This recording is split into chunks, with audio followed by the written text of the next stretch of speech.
Tony Pike, his trainer, joins us on the line to chat through some of his key runners across Hastings and Riccarton Park. Good morning, Tony. Where are you based this morning? Morning, just arrived in Christchurch, so a little bit of rain and driving up to the airport in Auckland, but a beautiful fine day down here. I'm sure you're pleased with the good three track conditions that present at Riccarton, are you? Yeah, obviously spring's come early this year. We've been very lucky even up in the north to have some very good tracks. Obviously Taupo was good yesterday, and spring seems to have arrived probably a couple of months earlier than it did last year. Let's talk about Stella Noir at Hastings, though. You've got a few runners in there. Race number 5, of course, the Gold Trail Stakes. Talk to me about her first up effort, Tony. Were you disappointed with her run? What did you make of it? Extremely. She trialled up very well going into that race, and look, I was a little bit concerned about the track conditions, but not using that as an excuse. Yeah, she was very poor and couldn't find anything amiss afterwards. We've worked her in blinkers since that race, and she's worked exceptionally well. Obviously a better draw today, and I think the application of better blinkers on a better track. I'd be disappointed if we didn't see some improvement today. How do you rate her, Tony? Is she quality? Look, we always have rated her very highly. She went into the first start at Boxing Day at Ellerslie after only one barrier trial, and we were pretty confident she'd win that day. She did a lot wrong, but still got the job done. So we've always held her in extremely high regard, and look, yeah, we were really left scratching our heads from Hawke's Bay last start. So hopefully with the blinkers on today and a better track surface, we see the real Stella Noir turn up. Yeah, okay, from barrier number 3, do you expect her to posse up handy? Yeah, look, she'll go forward from gate 3. Obviously, it depends how she jumps, and I'll just leave it up to Leith, depending on the early tempo of the race. But, yeah, she'll definitely be putting the race from gate 3. You got Beauty Way lining up in the last, Tony. Tell me how you eventuated to have this horse in your stable after his campaign in Hong Kong. Very close association with a vet in Melbourne called Ben Mason, who was based in Hong Kong for a long period of time. Just for the quarantine issues in Australia, we've been lucky enough to acquire some of the beauty horses coming back from Hong Kong. Obviously, this bloke was retired up there after winning 3, but he did a very good job in Hong Kong. Look, he came back with a couple of niggly little issues, but we managed to sort those out. And yeah, he was an impressive winner at Tiara, albeit a small field on a wet track. I think the 1,400 metres today on a slightly improved surface, will help. Obviously, the barrier draw is going to be the big issue. What about his condition, Tony? Have you noticed improvement just looking at the horse from that run at Te Aroha?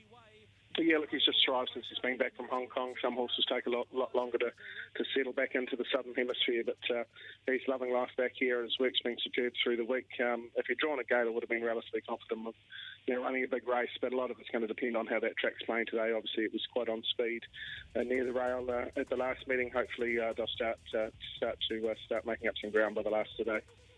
You've got Grand Eagle in indecision as well at Hastings. Who's your best out of the 4 from there, Tony? Look, best out of the 4. I've got like indecision each way at a good price. I think she's going to strip a lot fitter.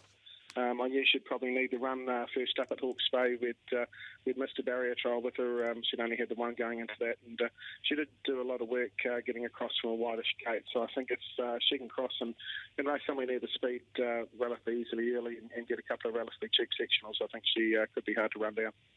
Speaking of wide barrier draws, Tony, Weka Force comes up with barrier 16 in the Canterbury Bell Stakes at Riccarton Park. Does she have enough tactical speed to posse up, do you think? Look, obviously she crossed and led in an 8-runner race or 10-runner race at Ruakaka last start. Unfortunately we're down here, so we didn't have a lot of options bar run from the wide gate, but she has got good barrier speed. Obviously, it's just the dog league here at Riccarton, so we'll go forward from that wide gate, and hopefully she can cross the field without too many worries. What about Love Lucy? How do you rate her chances in there? Yeah, her run was really good over 1,000 metres at Ruakaka in the same race behind Melt. She closed the race off well and made up plenty of ground late in the piece. So, she's still a maiden, but I think she's a progressive filly who's going to appreciate the roomy track here at Riccarton, and probably as she gets up and trips, she should be even better. But she'll be ridden a little bit conservatively, as she usually is. And, if they do roll along at a pretty even speed, she'll be hitting the line very hard late.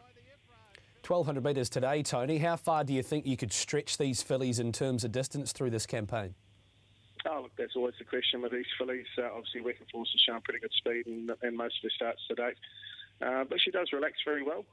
So, whether she can get the mile of the Guineas, we'll just have to wait and see. But, safely through the day, obviously, they'll step up to 1,400 metres most likely at their next start, and we'll get more of a line after that. But Love Lucy, I definitely think is going to run out a nice mile. Rangipo, first up over 1,200 metres today, Tony. Can punters expect him to run a cheeky race? Look, he's pretty big in condition. The old boy's had 2 trials back in this time, and he's trialled up well both times. But did even have a good blow after Cambridge. He's obviously getting a bit older in age now, and he's holding his condition pretty well. But he's a horse that's always sprinted well, fresh. I think he ran 4th in the daily plate, and quite a good field fresh up at Ellerslie.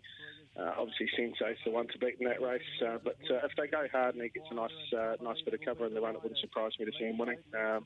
He's a class horse on his day, and he seems to have come back really well this preparation. Tony, just a couple of runners at Riccarton before we let you go. Sacred Courts. Punters and bookmakers are suggesting that this is your best chance across both meetings today. Would you agree? Oh, look, he's a horse with a lot of natural ability. The only query is he's only coming in off one quiet barrier trial at Tiraka. It was extremely wet that day, so we didn't want to knock him round.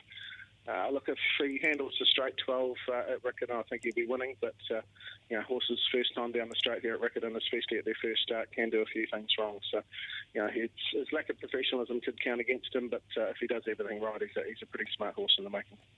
And one more horse before we let you go. Parvina lines up in race number 10. What did you make of its first up effort at Hastings, Tony?